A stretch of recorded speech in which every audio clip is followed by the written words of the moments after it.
Welcome to Monsters of the Midweek. I'm Anthony K. I am here as always with the producer, Mike DeFran. Mike, how you doing, man? Doing good. How are you? You know, I'm okay. Yeah. I'm just okay today. So Yeah. I'm curious to see what we got on tap, what the questions are for this week. So I just want to jump right in, and hopefully some of these answers, some of these questions will make me feel a little bit better. Well, if you want to feel better, don't think about Mitch Trubisky absolutely torching us this weekend. Let's move on. Let's move on to something else. So Matt Nagy this week officially confirmed. You know what? Actually, before you do that, let me pause you there. Let me pause you there since you brought it up.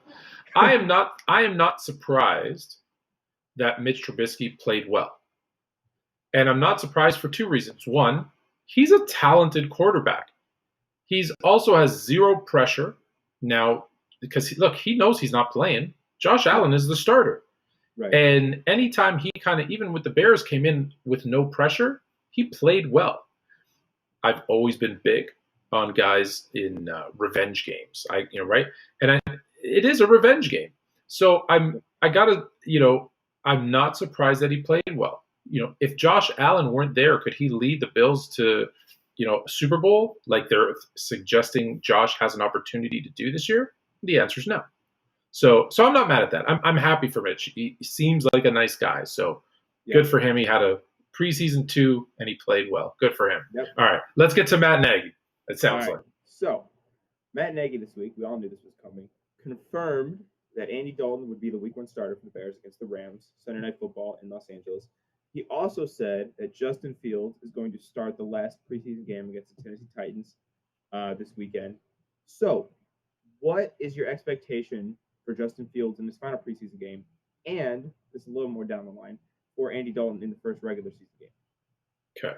All right. Well, let's start with Justin Fields. No, actually, let's start with the announcement of the starter. So Matt Nagy has not wavered. He said from the time that they signed Andy Dalton to when they drafted Justin Fields to when training camp started to when the preseason started, he said Andy Dalton is our starter. He hasn't wavered from that at all. And has Justin Fields been the better quarterback throughout the preseason? I think the answer is yes. But I also understand in the back of his mind, he saw it work where the new rookie quarterback sat behind a veteran and just got a better feel for the offense, for the NFL, for those types of things. So I think he's sticking to his guns. And look, we both know his job could be on the line. So the fact that he, Ryan Pace, and others have made that decision and made it clear, hey, maybe they're just sticking to their word, because when they signed Andy Dalton, Justin Fields may or may not have been in their plans, but obviously they didn't have him on the roster. So he might just be sticking to his word. Andy came. Look, I think Andy might have. I'm not speaking from anything that knowledgeable, but Andy Dalton might have been ready for retirement, because basically he had a nice run in Cincinnati. They didn't win in the playoffs, unfortunately. He goes to Dallas, right? He goes back to Texas, where he's from. And it looks like, hey, he's just going to ride off into the sunset.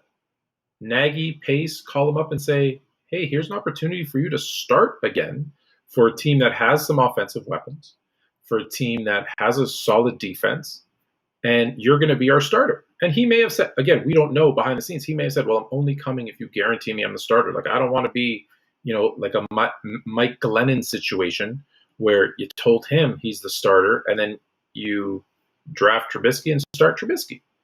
So it might be that type of situation. So I applaud him sticking to his guns. Is it the best thing for the team? That remains to be seen.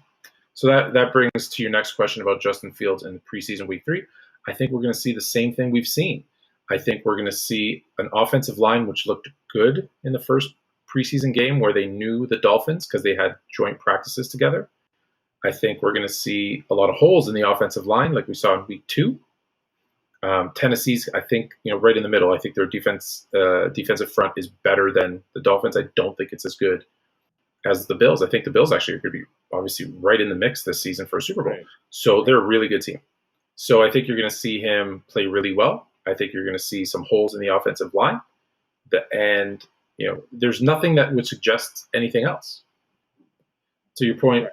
to your last point, Andy Dalton in week 1, I think you're going to see, unfortunately, a really lackluster offense.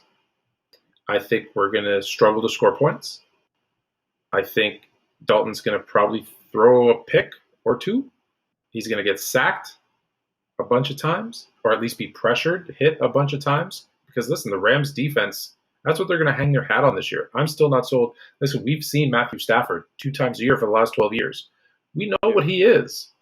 It's that defense in the Rams that we're going to be concerned with. And so, can the Bears win the game? Of course they can win the game, but it's going to take a big game running the ball. It's going to take a big game from the defense. The defense is going to have to cause some turnovers, which we know they can do against Stafford. It's going to take maybe some turnovers and maybe some scores from the defense and special teams. And it's look, if they win, they got to win. I think they got to win the game ugly. Maybe Andy Dalton gets one of those. I think that ball he threw to Adams, right? 50-50 ball. Adams goes up and gets it, and he gets we're going to need a couple of those plays.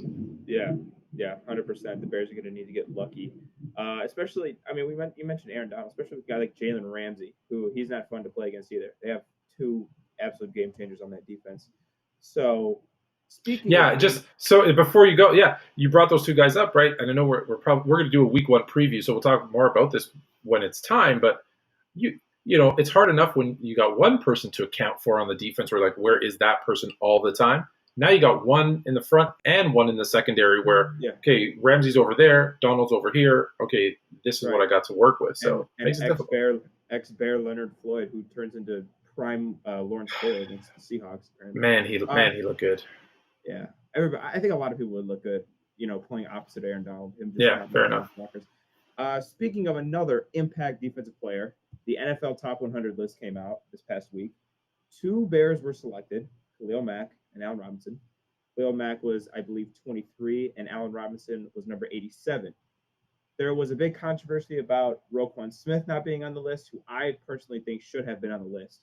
So between Roquan Smith not being on the list, Allen Robinson being number 87, and Khalil Mack being number 23, how would you say the NFL Top 100 list? Would you say they properly ranked the Bears, or did you feel like you guys were disrespected? They definitely don't. They definitely did not properly rank the Bears, and it's probably for 2 reasons. The Bears, although they had a good season, I think everyone always underestimates the Bears players. I think Khalil Mack. If you don't think Khalil Mack is still a top 5 defensive player in this league, you need to give your head a shake, because he is. There's a reason Las Vegas. I'll say the Raiders to be safe. There's a reason the Raiders were calling the Bears in March trying to get Khalil Mack back, because they made a mistake. He is an impact defensive player. And listen, other than maybe Aaron Donald, who else can impact the game more than Khalil Mack when he's at his best? I agree. The list is short. So to have him in the 20s is just ridiculous. I've been saying this for a long time. Allen Robinson is the most disrespected wide receiver maybe in the history of the NFL. And I'm not saying that as a Bears fan. I'm saying that as a fan of the NFL, as someone who watches games, as someone who talks about the NFL. And I'm looking for something here because I want to bring this up because it's I just got it actually. I probably should have known this already, but it was sent to me right before we started recording. I'm gonna list you off some quarterbacks. Tell me if any one of them stands out to you as a Pro Bowler. Not a Hall of Famer, not a star. Matt McGloin, Christian Hackenberg, oh God, Blake Bortles, Mitchell Trubisky, Nick Foles, and now soon to be Andy Dalton. Those are the 6 quarterbacks that Allen Robinson has played with. Then go look at his production and tell me there's another wide receiver who would have done substantially better with those quarterbacks. And I don't think I'm going to cut you off and say you can't, unless you cut me off and say, yeah, I can. Who? No, I can't think of a single one. Yeah. So here's a guy who I think at the beginning of we talked about him being a top 10 wide receiver. I think the NFL Network put out their list right before the preseason, and I think they had Allen Robinson at 10. I say he's top 5 because you got to look at who's throwing in the ball. So for him to be, what'd you say, 80 what? 87. How many wide receivers were before him? Oh, okay. So just for reference, I can't do this exactly, but DK was number 22, and he was the 5th highest wide receiver. So Allen Robinson's got to be probably outside the top 10. So I love DK Metcalf, you're wrong, but he's 60 spots worse than DK Metcalf? At least 60 spots worse? I think that's wrong. And then Roquan Smith, I think, same thing. Now, some of that, let's be honest, some of that is people look at the defensive production. And last year, the Bears defense, by the numbers, right? This is why, we love analytics. We love numbers. I'm a big numbers guy. But you got to also use your eye. You got to look and see, right? Yeah, okay, so the Bears didn't perform by the numbers statistically as a top-ranked run defense, pass defense last year. I get it. Does that take away from how good Roquan Smith played? No. It doesn't. So the fact that he wasn't even in the top 100, I hope it's actually might be a good thing.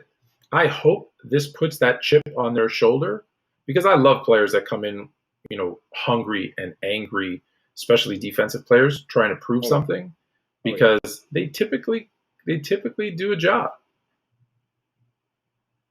I'm just trying to see. I'm at 10 so far, and I'm in the 50s, counting wide receivers above Allen Robinson. 10, 13, or 11. Is he top? Did he have him top 20? That's 14 right there. He's the 14th best wide receiver according to the NFL Top 100. If my quick counting is correct. Can you tell me just the 3 right before him? Chris Godwin, Adam Thielen, and Tyler Lockett.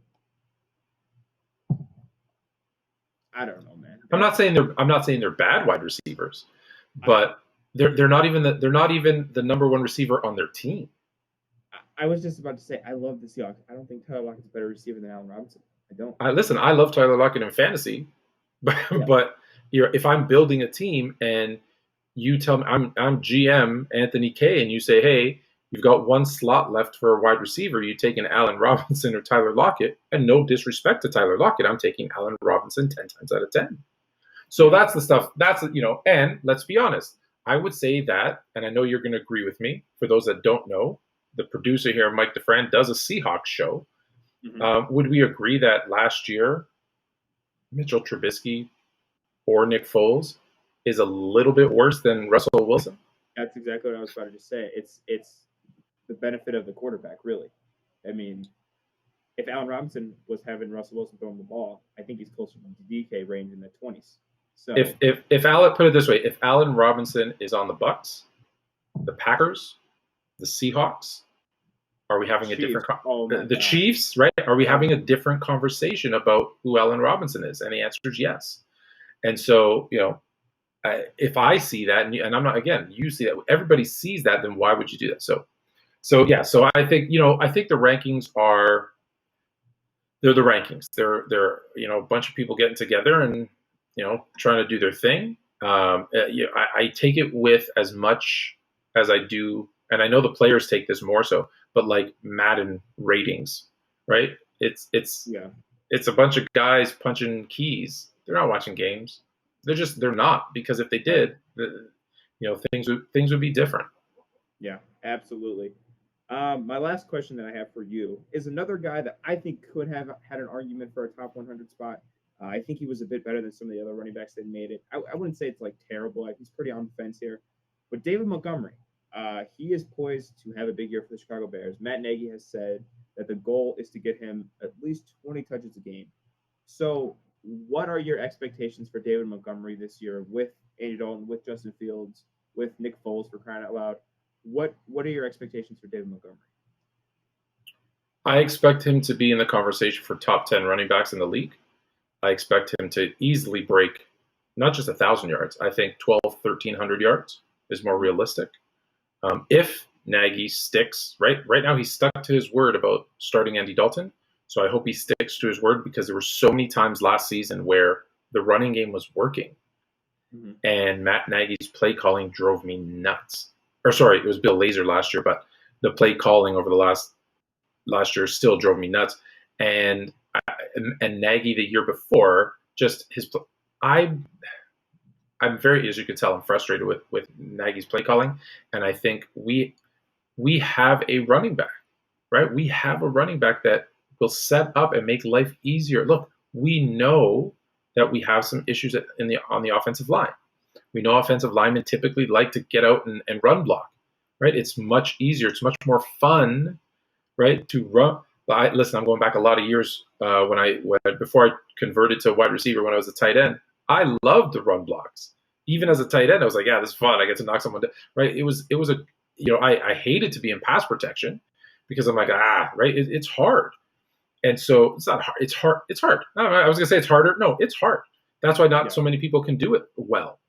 And so you get out, you run, right? It tires out the defensive linemen. It keeps them, that split second from just, pinning their ears back and going after your quarterback, which that is enough time for a professional quarterback in this league.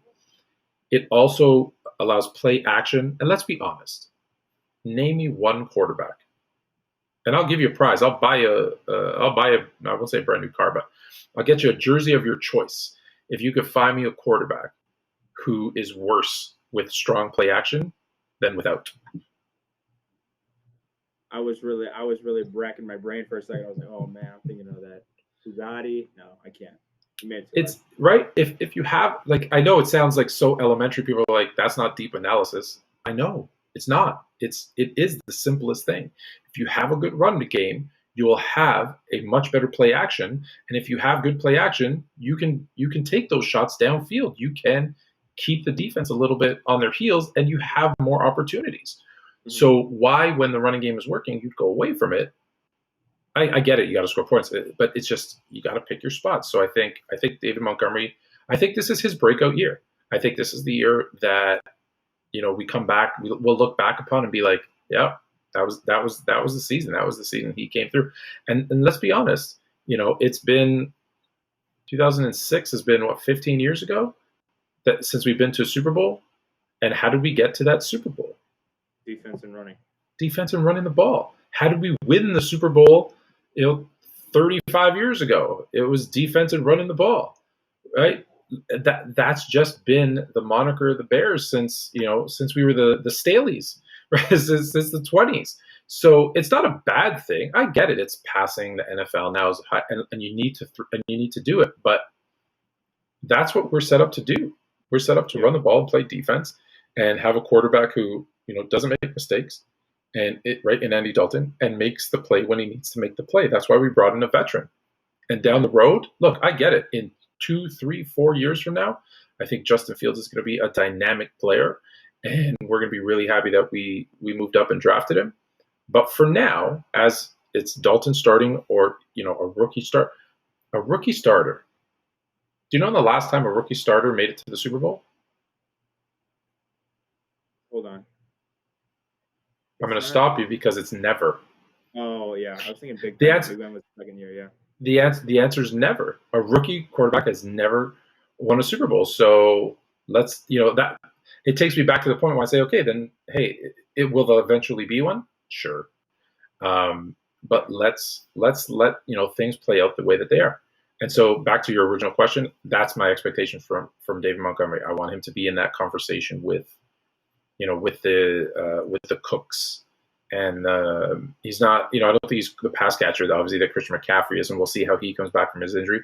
But like with the Cooks, with the, maybe just, below the Derrick Henrys, maybe if they put, but that's that, they've got an extra game this season too. So I don't want to kill him and wear him out. So he might not want to be 20 carries a game, understanding that there's an extra game. But yeah, I think 1,300 yards is achievable, and I think he can be in that, maybe not first tier, but maybe just on the cusp of that first tier, but definitely with those second tier running backs where there might, I won't say that it's a committee, but he's definitely the lead back. Where look, not a lot of teams. Most teams are doing it by committee now.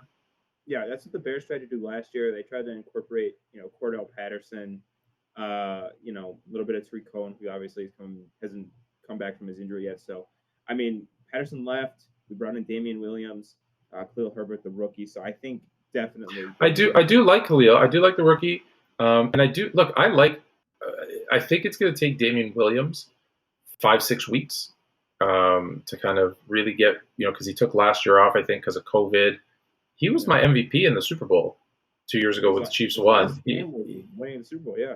I get it. They had to give it to Patrick Mahomes, but I think it would have been close, right? I think it would have been close. So he's got the ability to be if he again being the second guy, I think that's a good 1-2 punch with David Montgomery and Williams, and then like you said, and then you got Tariq Cohen doing all the gadgety things that he can do once he's kind of back up to 100%. Yeah. So that's all the questions that I had for you. We covered quarterbacks, top 100, covered David Montgomery. That's all I got for you this week, Anthony. All right, perfect. So make sure to subscribe and send us in the comments. Send us your questions, or you can send them to anthonyk@sportsfluent.com. Until next week, bear down.